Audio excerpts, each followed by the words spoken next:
let me just be clear about the numbers. When you have a top 1% that increases their income significantly, the averages become skewed. And so if someone says the medium income, which is the average, that number is going to be skewed. I told the person yesterday, I said the median income. Then what is the median? If I have a list of everybody's income, the median is going to be the number right in the middle. Okay, half above, half below.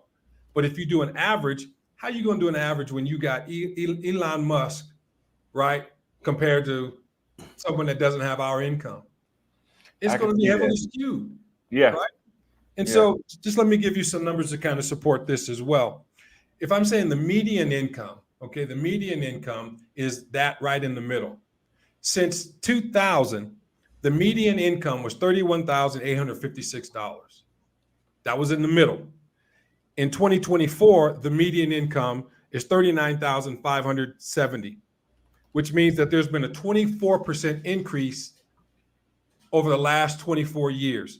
Now, let me break that down further. If I put in inflation at 3%, that means each year people are losing their income by 1.99%, almost 2% loss in purchasing power, which means that over a 24-year period, the purchasing power of the dollar has gone down by 39%. So when you talk about that the parents now are not making as much as the kids, the parents' lifestyle has diminished by 39%. Mhm. 39% over the last 24 years. Now, I don't know about people that are watching, but that's not growth. That's not the American dream. That's an American nightmare. Well, first of all, Todd, and welcome. Thank you for letting me on, Austin. I think what we need to do, and I'm going to let you deal with all the numbers. I'm going to deal with the anecdotal and things like that. I think we need to find what is and what was the American dream. So if we say it, the American dream in America is good as apple pie. It used to be the white picket fence. Why do we say white picket fence? Because it symbolizes success, stability, and a family moral. So that's what it was. And so the founding principles of the United States, when we did have the American dream, it was in the principles that you could come to the United States and you could pursue your happiness. You could be anything you wanted to be, regardless of your background, your race. You could be successful. And we found out that that was diminished. Why? Because of economic opportunity, home ownership, education, migration, and social mobility. Those are the things that have been affecting us and have diminished the American dream as we once knew it. Is there a new American dream? Yes. And I hope that we can go forward with that and talk about some of the things that have affected previously, why we can't achieve the American dream, and the transition and adaptability that is allowing someone such as yourself have a new American dream. Because there was a different standard when I grew up, and I think we'll talk about it. But it was the time where you would get out of school, you either went to a trade, you went to college. Right after college, you would be working, and you would be working for that company for 30 years. So you got married, you started your house, started your family. You married for 30 years, your house is paid off. Now all of a sudden, you get a pension. We don't have pensions anymore. They took those away. Unless you're in the government, you might get a pension, but usually it's your 401k, and people aren't even putting into that. You used to be a one income person. So I could work, my wife could stay at home. With my income, I could support my house, put my kids through college. My wife had the ability to stay and watch the kids, and we can still take vacations. That dream is diminished. We don't have that anymore. So the dream has transitioned. And if you don't transition with it, you will be lost and you will not have a part of that American dream. Well, so let me ask you this. You described the American dream as the suburbs, white picket fence, and what else did you say? Yeah, you had success, stability, family morals, all of those things that I know this is beyond your age, but what do they say? The beaver, leave it to beaver, cleaver status, that Uh-huh. that home where the husband came in from work and the wife was there with dinner and the kids were all supportive. They had family values. That was like the American dream, that you were able to be more successful. And through your job, you were able to create generational wealth. You know, you had a house that you could leave to your children, and that house increased in value. That was like the number one asset that people had, and was able to accumulate wealth. We don't have those same things anymore.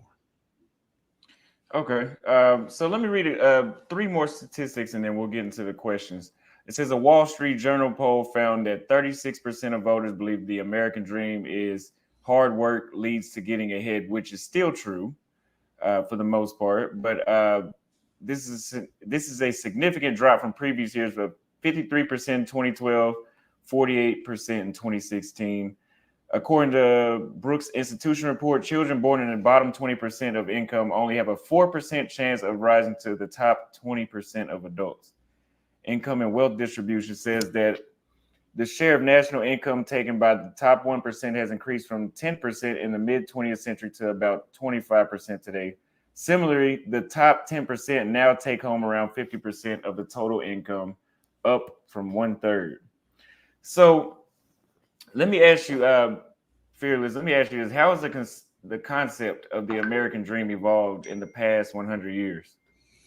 As I told you, the American dream before, you go to college, you learn a trade, you get married 20 years, you send your kids to college, you retire, you got a pension, and you could go on. Your wife stayed at home. They took care of the kids.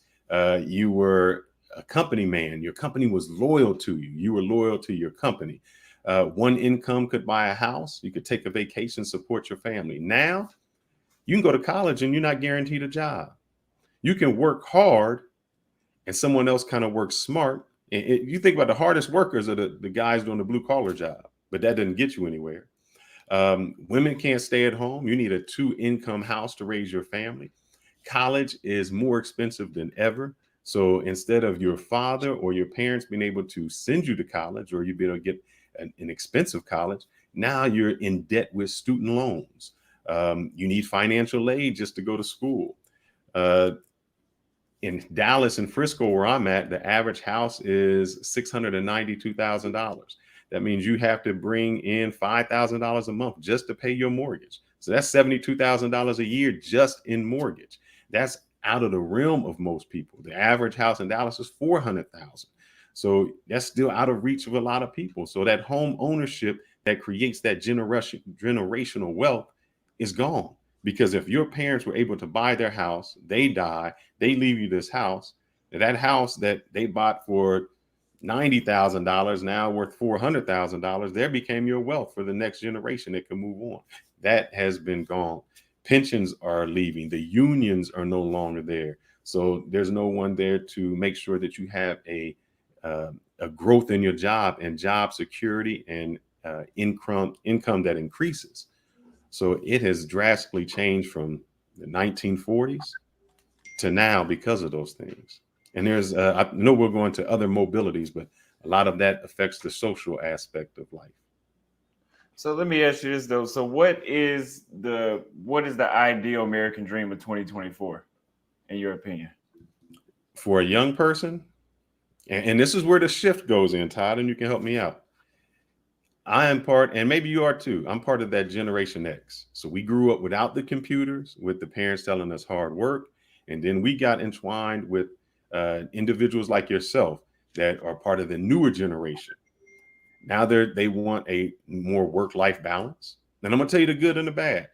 The older generation says, you guys are lazy. You don't want to work. You don't put forth the effort. You're not going through it. The new American dream with someone new is, I'm not loyal to my job anymore. I want a work-life balance. I want to be able to have a lot of freedom. I don't have to wait those 30 years for retirement in order to vacation and make money. I can make money immediately. I'm not required to have a college education. I can do certifications. I can do other things that are out there using technology to make income instead of doing it the traditional way. I don't have to go in that type of debt anymore. I don't need a house.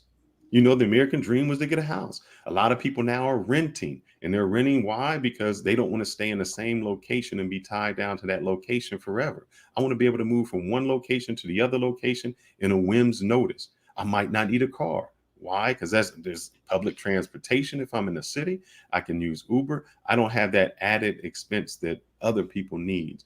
That's your generation that says, hey, I can use technology to navigate the world and to see much beyond what an older generation does. Yeah, I would agree. I think that the American dream is and always has been independence. Okay, I believe that because the tenets of the country was that strong sense of independence and freedom. But the reality is that our education system did not create independent thinkers. The education system of the past, I should say, and a little bit of the present, was designed to create workers. Mhm. And so it was John Paul Getty that said, I'd rather have 1% of the efforts of 100 people than 100% of the efforts of myself. Meaning that if I have more people working in my dream and on my behalf, that's how I create wealth. Well, we've been making other people wealthy in their dream because they're the ones that have been giving us employment. And the one thing that happens when you are an employee is they determine how much money you make, what kind of food you eat, what neighborhood you live in, what kind of car you drive, where your kids go to school, what time you have to wake up, what time you can go home, how much time you can spend with your family. Your employer determines all of that. And then they use this term work-life balance. But notice the first word, work, right? And so the balance comes in, well, they want you, in order to be successful, you have to work hard.